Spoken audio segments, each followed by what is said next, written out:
대우조선 해양이 군 특수선 수주에 적극 나선다.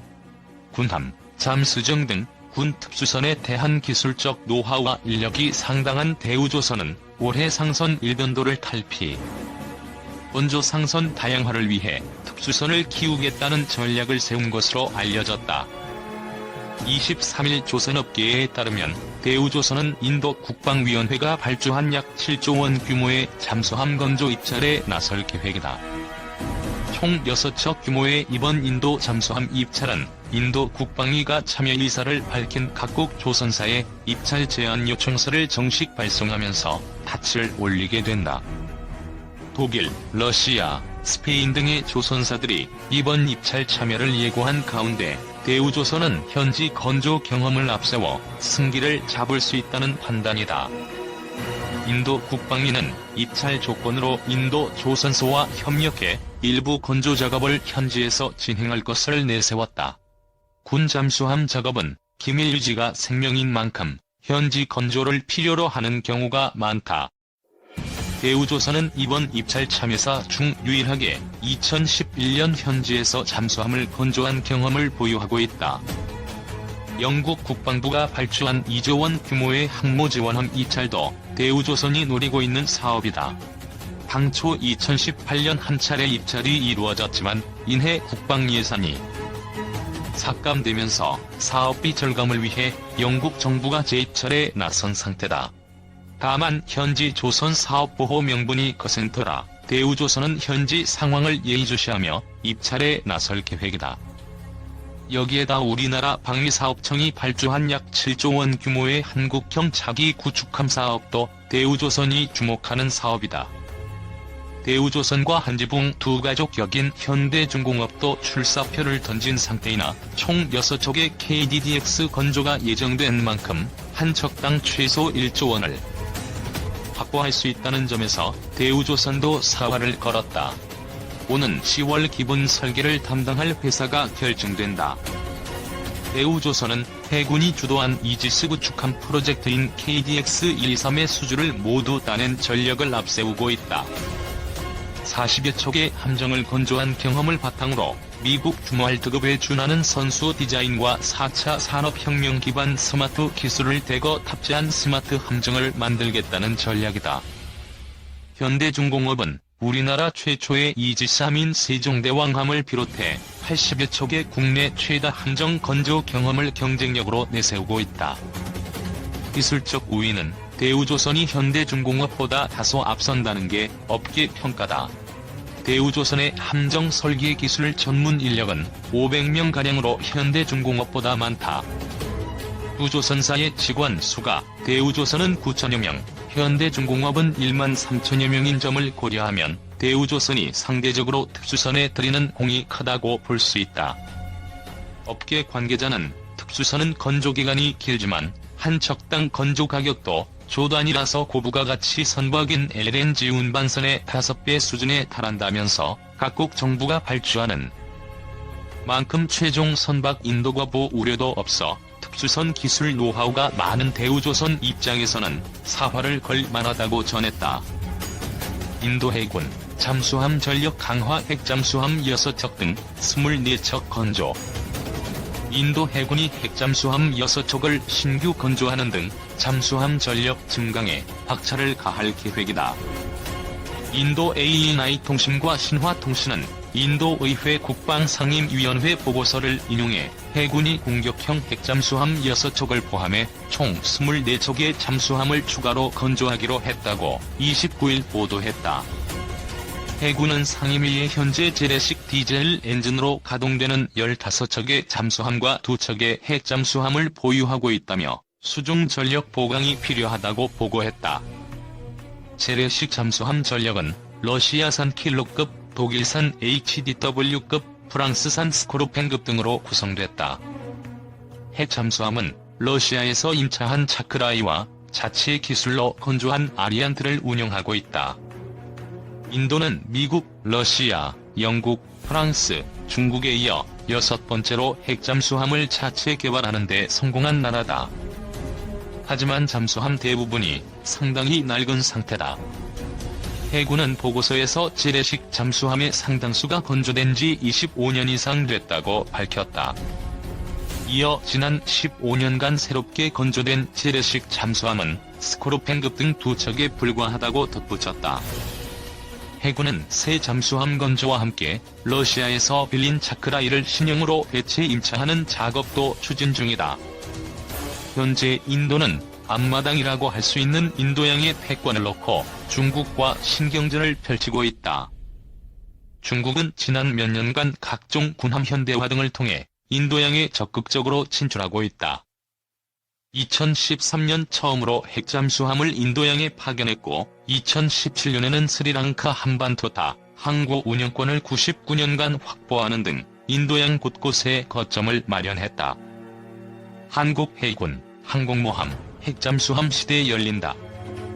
우리 군이 3만 톤급 항공모함 도입 사업을 공식화했다.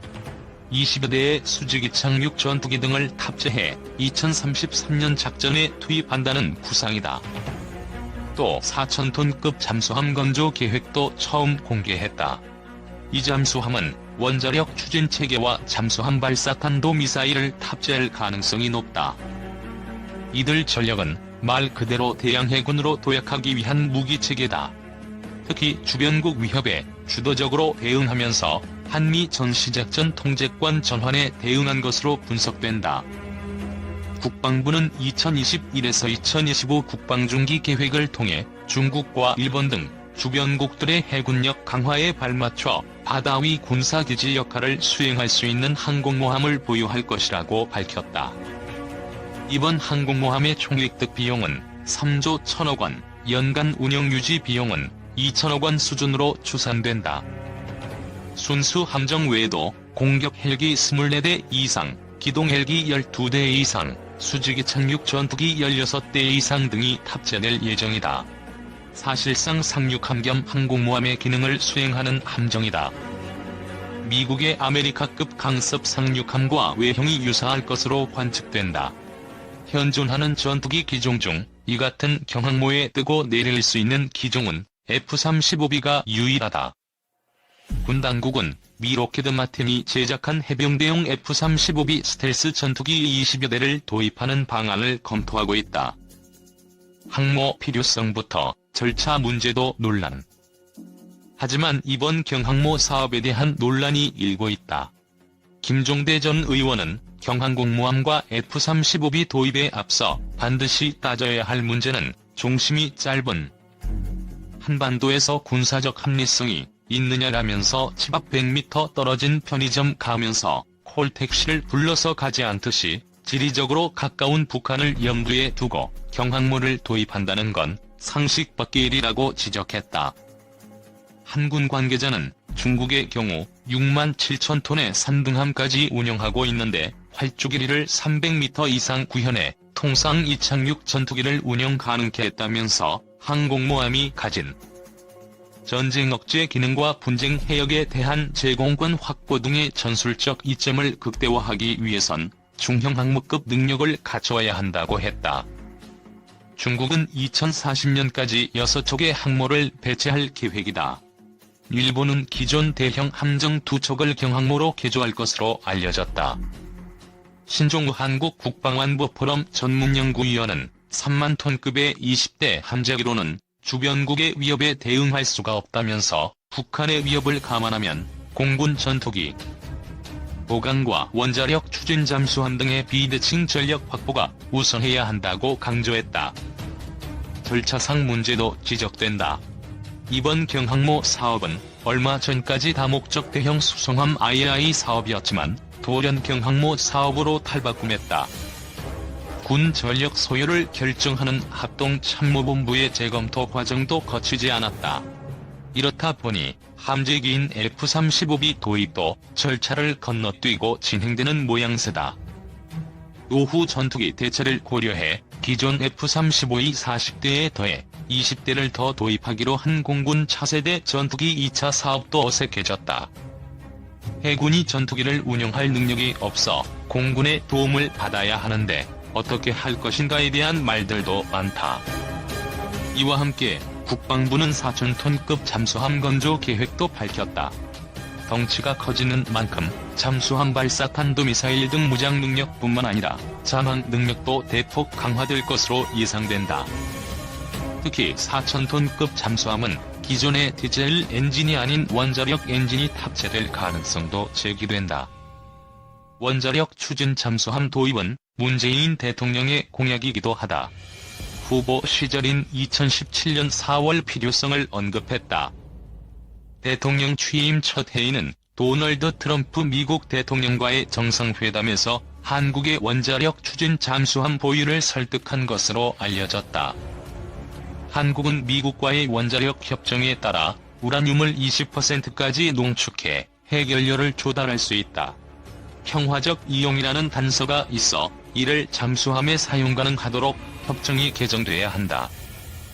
하지만 김현종 청와대 국가안보실 2차장은 지난달 28일 한 언론과의 인터뷰에서 핵추진 잠수함 건조와 한미 원자력 협정은 별개라면서 미국과의 협정이 원자력 추진 잠수함 건조에 걸림돌이 되지 않는다는 의견을 내비쳤다. 참여정부 시절 핵추진 잠수함 사업단장을 지낸 문근식 경기대 정치전문대학원 교수는 원자력 협정을 개정하려면 많은 시간이 걸리는데 한국의 원자력 추진 잠수함 보유는 미 대통령의 행정명령으로도 가능하다면서 20% 미만의 저농축 우라늄은 핵무기를 만들 수준이 아니라는 점을 설득해야 한다고 말했다. 유럽서 잠수함 수입했던 한국, 세계 5대 수출국 등극. 독일에서 기술을 도입해 조립하던 한국이 독자적으로 잠수함을 건조, 수출하는 단계로 도약했다. 방위사업청은 10일 인도네시아에 1,400톤급 잠수함 3척을 수출하는 계약을 체결했다고. 잠수함 1차 사업으로 대우조선해양이 인도네시아에 수출한 1,400톤급 잠수함 1번함 나가파사함. 방위사업청 제공. 독일에서 기술을 도입해 조립하던 한국이 독자적으로 잠수함을 건조, 수출하는 단계로 도약했다. 방위사업청은 10일 인도네시아에 1,400톤급 잠수함 3척을 수출하는 계약을 체결했다고 밝혔다. 1조 1,600억 원에 달하는 이번 계약은 2011년 12월 인도네시아에 1차로 수출된 잠수함 3척에 이어 두 번째로 이루어진 것이다. 잠수함 수출 과정에서 제조사인 대우조선해양은 사업 수주를 위한 수출금융 지원을 정부에 요청했으며 방위사업청은 한국수출입은행과 인도네시아 국방부 및 재무부 등과 긴밀한 협의를 통해 이를 지원했다. 1만 7천여 개의 섬으로 구성된 인도네시아는 지켜야 할 영해 면적이 다른 나라보다 훨씬 넓지만 경제적 여건 등으로 해군력 증강이 계획대로 진행되지 못했다. 하지만 주변국들이 앞다투어 잠수함 도입에 나서면서 인도네시아의 위기감이 높아졌다. 수면 아래에서 움직이는 잠수함은 공격적인 성격이 두드러진다. 또한 가격 대비 효과가 다른 해상 무기 체계보다 높아 해군력 증강을 노리는 동남아에서 각광받는 무기가 됐다. 해군 장보고급 잠수함 나대용 아미림팩 훈련에 참가, 하와이 근해에서 훈련을 실시하고 있다. 미 해군 제공. 1990년대부터 스웨덴제 중고 잠수함 4척을 운영하던 싱가포르는 독일 티센크루프에서 제작한 218급 잠수함 4척을 2024년까지 도입할 예정이다. 태국도 중국 국영조선사인 중국선박중공업 그룹이 제작한 위안급 잠수함 1척을 2023년까지 인도받을 계획이다. 방글라데시도 중국에서 민급 잠수함 2척을 도입했으며 파키스탄도 8척의 위안급 잠수함을 2028년까지 도입할 예정이다. 1981년 독일 하데베에서 제작한 209급 잠수함 2척을 도입한 인도네시아는 기존 잠수함을 정비하면서 신형 잠수함 12척을 2020년대 중반까지 도입한다는 구상을 세웠다. 기존의 잠수함 전력으로는 주변국을 견제하는데 한계가 있기 때문이다.